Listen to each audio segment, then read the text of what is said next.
결혼 4년 차, 아직 아이는 없어요. 아이 태어나면 친정어머니께서 도와주신다고 했던 게 있어서 원래는 결혼하자마자 아이를 가질 계획이었거든요.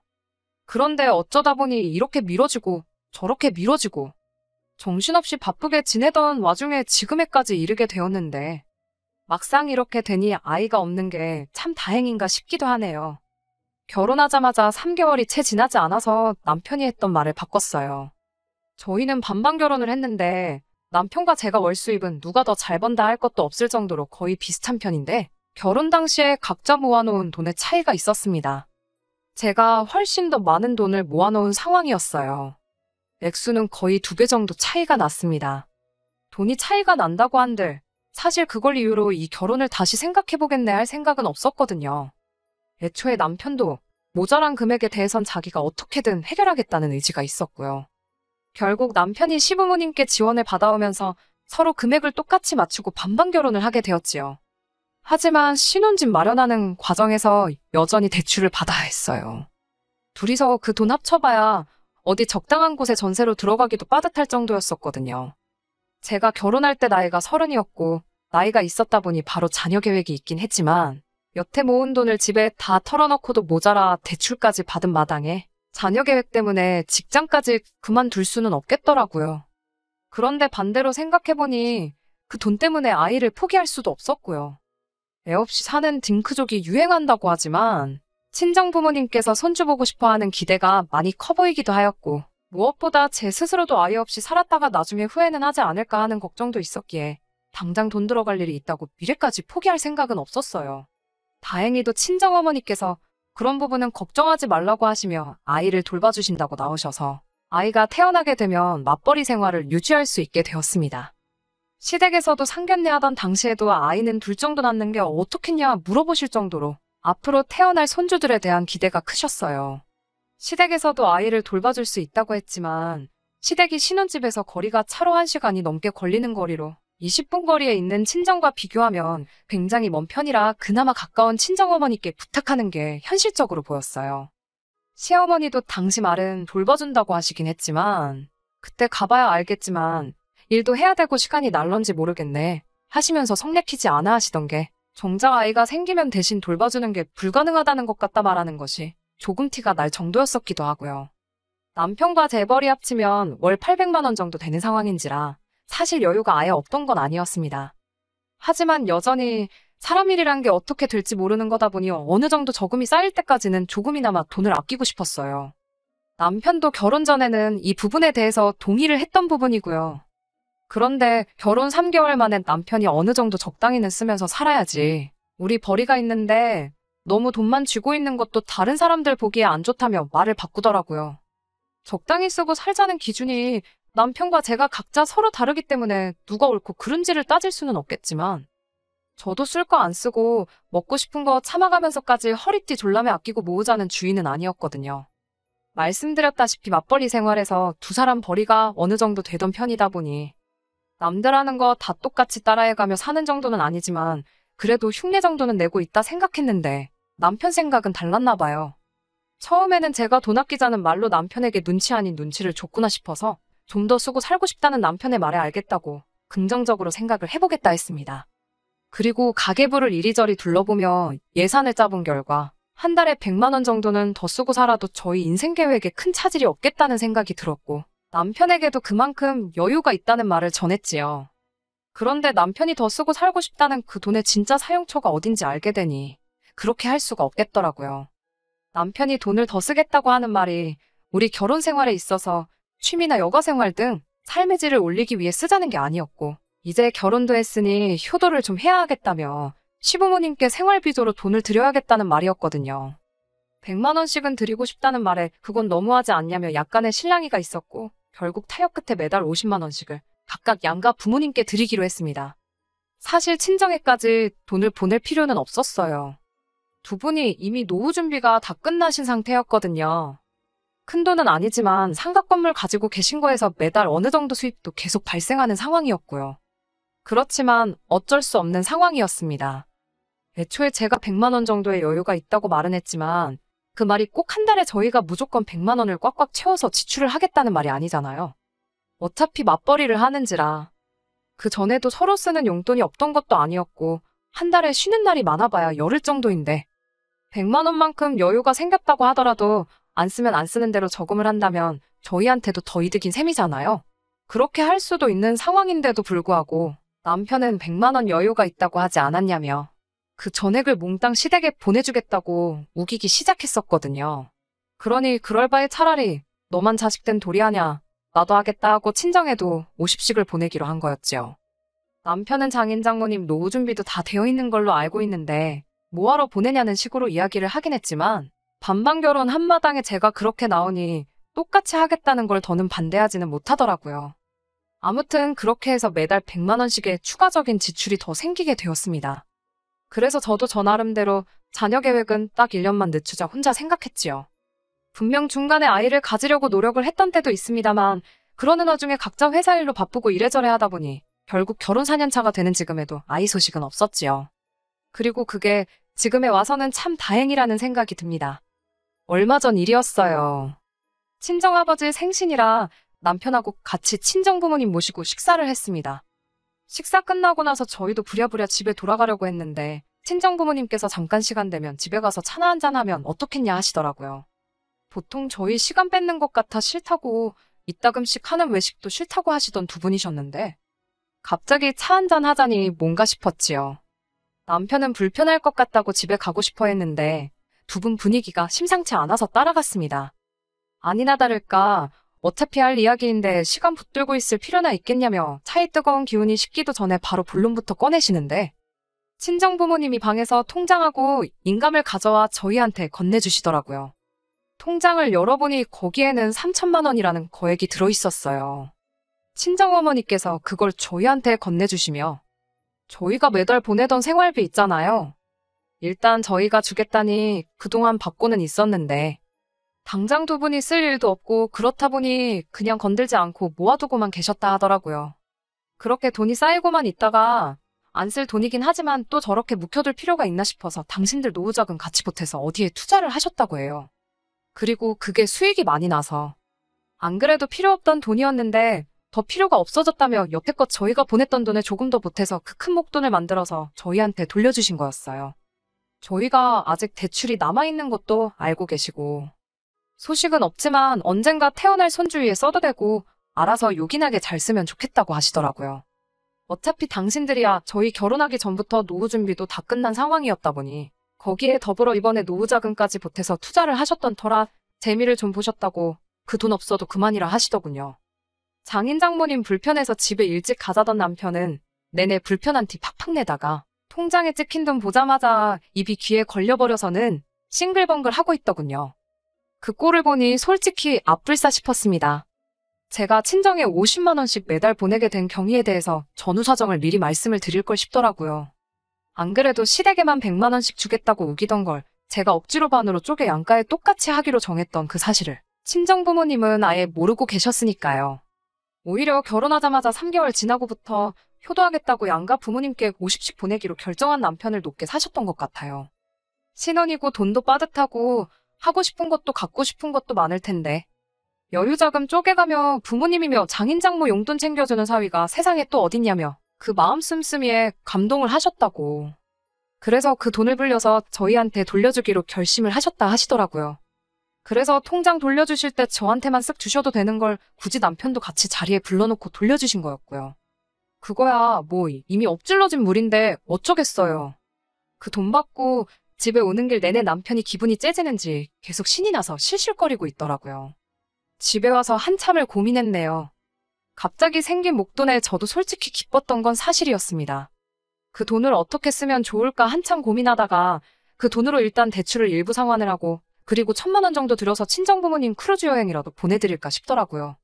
따지고 보면 1,000만 원이 엄청 큰 금액이긴 하지만 두 분이 돈을 받은 그대로 주신 게 아니고 불려서 주셨다 보니 크루즈 여행 보내드려도 저희가 여태껏 보냈던 돈과 큰 차이가 없었기도 해서 저도 욕심부리지 말고 친정부모님 위해 쓰자는 생각을 했습니다. 두 분이 어디 여행 다니고 이런 거 엄청 좋아하시는데 요 몇 년간 코로나도 있었고 체력적으로 관광여행 다녀오시는 게 이제 힘이 붙이시다 하셔서 크루즈 여행이 딱 좋겠다는 생각을 했어요. 그런데 남편이 그게 무슨 이기적이고 말도 안 되는 소리냐고 따지고 들더군요. 장인 장모님이 그 돈 필요 없다고 돌려주신 거 아니냐고. 그런데 굳이 그 돈을 써서 여행을 보내줄 필요가 뭐가 있냐고 따지고 들더라고요. 애초에 두 분이 여행을 다니실 거였으면 그 돈을 우리 돌려주셨겠냐며 요긴하게 쓰라고 돌려주신 걸 왜 너네 처가에만 다 써버리려고 하냐면서 저한테 이기적이라고 따지고 두는 거예요. 그러면서 한다는 소리가 그 돈을 시부모님한테 드리는 게 맞다고 우기기 시작하더군요. 애초에 그만큼의 돈이 친정에 가게 된 경위가 제 억지 때문 아니었냐고 하는 거예요. 처음부터 장인 장모님은 그 돈이 필요가 없던 거 아니었냐며 양가에 50씩 주는 게 아니라 애초에 시댁에 100을 줄 수 있었던 거라고. 괜히 저 때문에 너네 집에도 주고 우리 집에도 주고 하느라 그런 거지 따지고 보면 전부 시댁에 들어갔을 돈이었다고 하는 겁니다. 길 잃고 방황하던 돈, 원래 주인 찾아가는 거라고. 그러니까 저보고 억울해할 필요가 없다는 소리를 하는 겁니다. 그럴싸한 이유를 가져다 붙이고 있지만 애초에 말도 안 되는 소리였지요. 내가 설마 억울해서 그러겠냐고. 원래도 그 돈에서 땡전 한 푼 시댁에 쓸 생각 없었는데 당신 말을 들어보니 더더욱이 그렇게 할 이유가 없겠다고. 그놈의 거지근성 도둑놈 신보 좀 그만 부리라고 딱 잘라 거절을 했습니다. 그랬더니 남편이 여태껏 숨겨왔던 본심을 저에게 전하더군요. 안 그래도 결혼 준비할 때부터 솔직히 좀 그랬다고 말을 꺼내더라고요. 애초에 우리 결혼 준비하던 당시부터 장인장모 노후 준비가 다 끝났던 상황 아니었느냐며. 결혼 비용을 가지고 걸고 넘어지더라고요.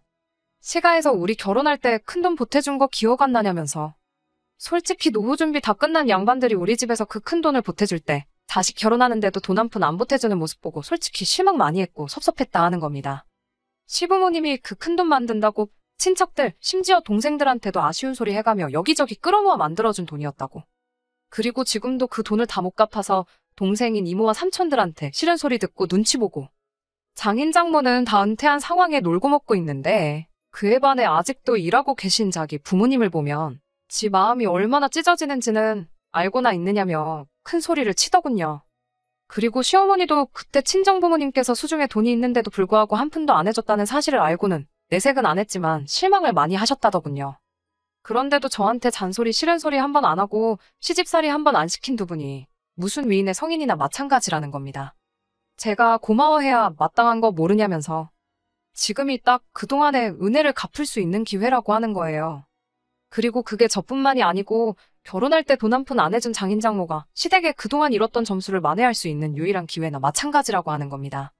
그 돈을 시부모님한테 주기만 하면 되는 쉬운 일인데 고민이나 할 게 있냐고 하는데 입에 모터라도 달아놓은 것 마냥 떠벌거려서 다 듣기는 했는데 어이가 없어서 말도 안 나오더라고요. 세상에 언제부터 친정이 시가에 잘 보이고 점수를 따야 하는 그런 곳이 된 건가요? 아니, 애초에 반반 결혼하자고 해놓고 자기가 모아놓은 돈이 제가 모은 돈에 비해 한참 모자라니. 그 돈 맞춰오겠다고 다른 사람도 아니고 지 부모한테 손 벌린 걸 가지고 저렇게 생색을 내고 유세를 부릴 줄은 상상도 못했어요. 그리고 그 돈도 제가 받아오라고 한 것도 아니고 지가 괜히 찔리니 부모한테 손 벌려 마련해온 돈을 두고 말입니다. 결과적으로는 지랑 저랑 똑같은 돈 해오고 반반 결혼한 건데 그 과정에서 친정부모님이 돈을 한 푼도 안 해주시던 말던 똑같은 돈 들고 반반 결혼했다는 사실은 달라지는 게 없잖아요. 그걸 가지고 실망이니 뭐니 하는 꼬라지를 보니 어이가 없었습니다. 애초에 그 돈에서 커피 믹스 한 봉지도 시댁에 쓸 생각이 없었는데 우리 부모님이 너네 부모님한테 점수를 따야 하는 그까짓 게 이유라면 더더욱이 그렇게 할 이유가 없다고 꿍깨라고 했습니다. 자꾸 그렇게 나오면 이 상황을 친정부모님한테 낱낱이 전하고 이 돈도 그냥 다시 전부 돌려드려서 차라리 어디 진짜 도움의 손길이 필요한 사람들한테 기부를 하라고 하겠다 했습니다. 그랬더니 남편이 그걸 누구 맘대로 돌려주고 기부를 하고 왜 그런 중요한 걸 네 마음대로 정하냐면서 개거품을 물기 시작하더라고요. 반반 결혼 이야기 끄집어내면서 저보고 말 잘했다고. 반반 결혼했으니 그 돈을 똑같이 절반을 나누는 게 좋겠다고 태세를 전환하더라고요. 전부 다 시부모님한테 드리려니 그건 가망이 없는 것 같고 절반이라도 뜯어내서 그거라도 드려야겠다 정했나 봐요. 그러니까 그 반반이라는 게 애초에 양가에 똑같이 드린 돈이지 않냐고. 우리 수중에 다시 들어왔다고 해서 그 돈을 다시 나눠야 할 이유는 없는 거 알고 있지 않냐고 제발 억지 좀 그만 부리라고 했어요. 애초에 제가 그 돈을 가지고 시댁을 차별하자고 그러는 게 아니라고. 우리 대출 갚으면 그만큼 이자도 줄어들고 원금도 줄어들고 우리한테 좋은 거 모르냐고. 대출로 나가는 부담이 적어지면 그만큼 나중에 충분히 부모님께 잘 해드릴 수 있는 거 아니겠냐. 돌려받은 돈으로는 대출 갚고 더 주신 만큼은 다시 돌려드리려는 거다 설명을 해줬습니다. 돈으로 돌려드리면 안 받으실 게 뻔하니 여행이라도 보내드리려는 건데 그만 억지 부리면 안 되겠냐고 제가 사정사정을 했어요. 남편은 끝까지 우겨댔고요. 자기 말이 앞뒤가 안 맞는 건 자기도 알고 있는 것 같은데 목소리 큰 놈이 이긴다고. 그냥 배 깔고 드러누워서 어깃장만 부리고 있더라고요. 그렇게 돈이 많으면 우리 고생 좀 덜하게 결혼할 때부터 돈 좀 해줬으면 어디가 덧나니 어쩌느니 하는데 반반 결혼하기로 한 건데 친정에서 돈을 해줬으면 그만큼 시부모님이 모자란 돈 구해온다고 더 고생을 하지 않았겠느냐. 지금도 친척분들한테 빌린 돈 갚는데 허리가 휘신다 하지 않았느냐. 거기에 돈을 더 빌렸으면 감당이나 됐겠냐고 설명을 하는데 저도 점점 지치기 시작하더라고요. 애초에 내가 왜 이딴 걸 설명을 해줘야 하고 남편을 이해시키고 설득을 해야 하는지 싶었어요. 애초에 친정하고 시댁 차별하는 게 제가 아니라 처음부터 남편이었는데 말이에요. 그러는 와중에 남편이 먼저 말을 꺼내더군요. 너가 돈 가지고 이렇게 치사하게 구는 사람일 줄 알았으면 결혼도 안 했을 거라고요. 자식이 부모한테 효도하는 게 당연한 건데 그걸 못하게 하느냐며 이제부터는 그냥 서로 돈 관리도 각자 하자는 겁니다. 생활비 똑같이 주면 되는 거 아니냐고 자기가 버는 돈으로는 이제 자기 부모를 챙겨야겠다 폭탄 선언을 하더라고요.